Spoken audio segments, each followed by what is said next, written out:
ফারাক্কা ব্লকের পঞ্চায়েত সমিতির সভাপতি থেকে শুরু করে জেলা পরিষদের সদস্য হাবিব পারভেজ থেকে শুরু করে ফারাক্কার ব্লক সভাপতি থেকে শুরু করে শামশেরগঞ্জের ব্লক সভাপতি থেকে শুরু করে ফারাক্কার বিভিন্ন স্তরের নেতৃত্ব এবং সর্বোপরি আমার সামনে উপস্থিত যে সমস্ত তৃণমূল কংগ্রেস কর্মী বন্ধুগণ, আমাদের মাননীয় মুখ্যমন্ত্রী মমতা বন্দ্যোপাধ্যায়ের বক্তব্য শোনার জন্য এসছেন এবং আমাদের মধ্যে উপস্থিত আছে আমাদের ইটাহারের বিধায়ক তথা সংখ্যালঘু সেলের সভাপতি মোশাররফ হোসেন ভাই, অত্যন্ত শুভেচ্ছা।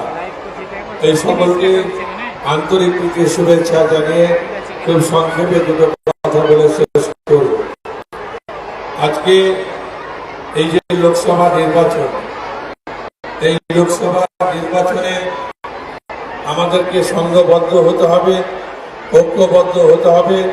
যে বাংলাকে যেভাবে বঞ্চিত করছে সেই বঞ্চনার বিরুদ্ধে আজকে তৃণমূল কংগ্রেসকে নির্বাচিত করতে হবে।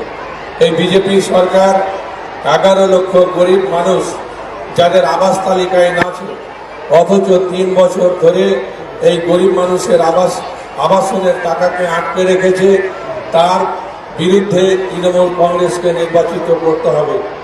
আপনারা জানেন যে 3 বছর ধরে যে সমস্ত গরিব মানুষ 100 দিনের কাজ করেছিল, সেই 100 দিনের শ্রমিকদের টাকা এই বিজেপি সরকার আটকে রেখেছিল।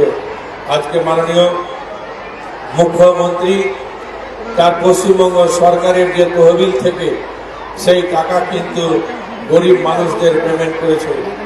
এই যে বঞ্চনা, এই বঞ্চনার বিরুদ্ধে তৃণমূল কংগ্রেসকে নির্বাচিত করতে হবে, তৃণমূল কংগ্রেসকে ভোট দিতে হবে।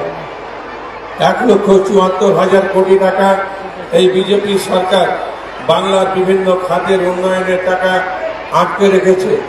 আজকে তার প্রতিবাদে আমাদের এই তৃণমূল কংগ্রেসকে নির্বাচিত করতে হবে, যাতে আপনাদের এই বঞ্চনার কথা পার্লামেন্টে গিয়ে তুলে ধরতে পারে। আপনারা জানেন যেখানে কংগ্রেসের সাংসদ ছিল, তিনি উপনির্বাচন নিয়ে 18 বছর এখানকার সংসদ, তিনি এলাকার উন্নয়নের জন্য কোনো রকম পরিকল্পনা গ্রহণ যেমন করেনি, তেমনি তার যে সাংসদ তহবিল থেকে তিনি কিন্তু আমাদের এই ফারাক্কা শামশেরগঞ্জের জন্য উন্নয়নের কোনো কাজ করেনি। একদিকে কেন্দ্র সরকারের বঞ্চনা, আর অপরকে আমাদের যে স্থানীয় সংসদ